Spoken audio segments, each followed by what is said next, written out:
Imperialist, white, supremacist, capitalist patriarchy. What is this phrase?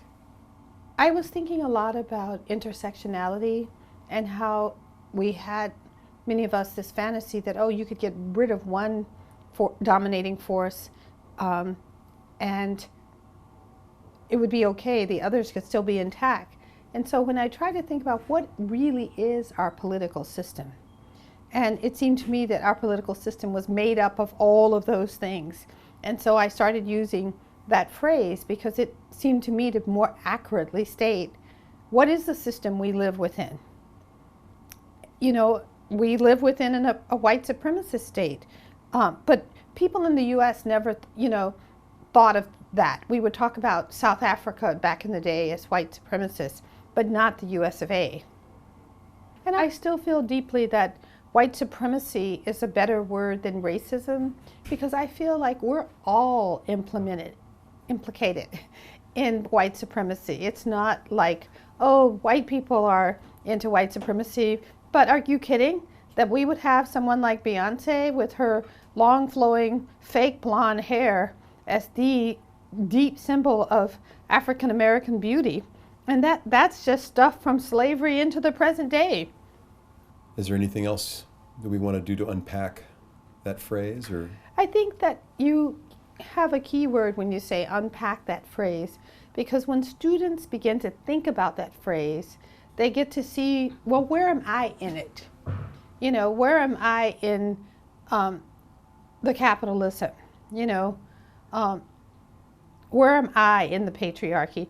I'm fond of saying patriarchy has no gender. Women can be as deeply patriarchal as men.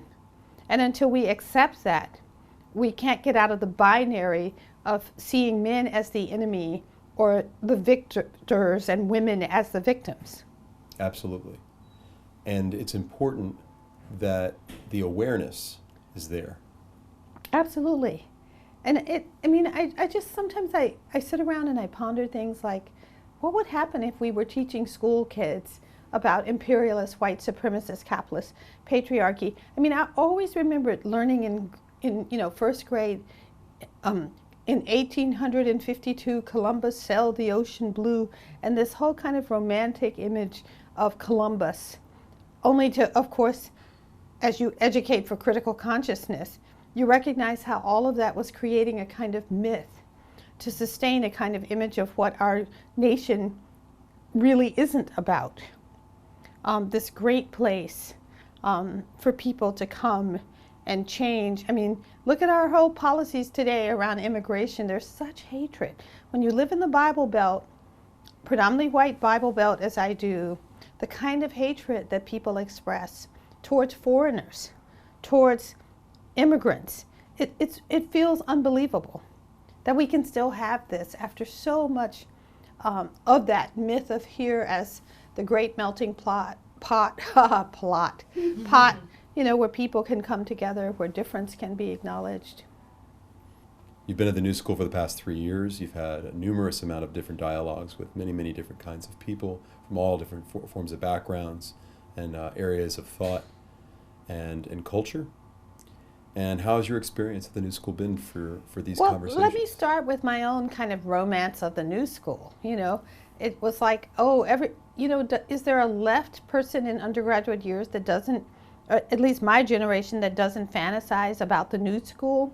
Because for my generation, I'm over 60, the New School really represented this kind of place of radical dialectical exchange. And most of us wanted to have some involvement with the New School. So when my old dean left Berea and came to be head of Eugene Lang, I was like, I want to come to the New School. And thus began the incredibly fun and insightful conversations that I've had for 3 years here at the New School that I wish would continue and continue and continue. Well, we appreciate your presence here. It's been really, really important.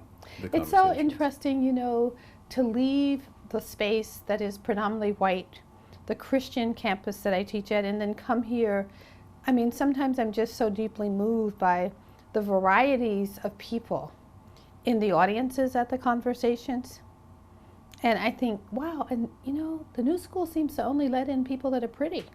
because there are so many beautiful people of all shades, sizes, shapes here that come to the conversations. All right. So tell us about your new institute Well, and what you hope to accomplish with its launch. I had this vision of what does it mean to try and educate people away from universities, people that aren't in universities. I think often those of us who are very deeply engaged in universities assume that the world away from those universities is sort of going along the same lines. It used to be that I would tell people, you know, when I go home to my Christian family, they haven't heard the word feminism. They're not using the word deconstruction. And so it felt to me like there's such a gap between a lot of the way knowledge is produced and shared in university settings. So I had this desire that I started kind of implementing a few years ago. What happens if you bring everyday people who are not in university settings together with thinkers like a Cornel West or Gloria Steinem and really be able to talk to someone that you've heard about or you know about, but where you don't have to feel ashamed of asking a question because you think you might not be smart enough, but where you can share. And that's part of what the Institute is about in its present state, and in its after my death state. I hope to be a place where people can continue to learn about bell hooks. It has an artifact room that has the memorabilia of my life accumulating there slowly. And I'm not a big artifact person, but a young white woman student came to my house and she came up into my bedroom and she saw my little doll that I've written so much about, like asking my parents for a brown doll and them finding one. And she just began to cry. And I recognized in that moment that artifacts mean something to people. For her to actually see the doll that she had read about, the experience of race and what we play with as girls. And so that really inspired me to think about what it means to have those artifacts. So those are things for people to see. And I'm a Kentuckian. I grew up in a small town in Kentucky. To me, it's exciting to think that the Institute announces to the world that this is possible, that a black girl from the hills of Kentucky can become a well-known intellectual around the world. And then there are my archives there too. So it's about recognizing that legacies matter and that representations matter. My last question is really just some words of wisdom or encouragement to young students at this time in our history in the 21st century in 2015, students here at Lang, students anywhere throughout the United States and throughout the world. Just some parting words. Well, in all my years of talking about domination and seeing the way people work for change, I'm more obsessive than ever with saying to people, wherever you are, whatever you're doing, learn how to love. Because at the end of the day, love is the only transformative force that changes domination. That was very special. Thank you very, very much for your time.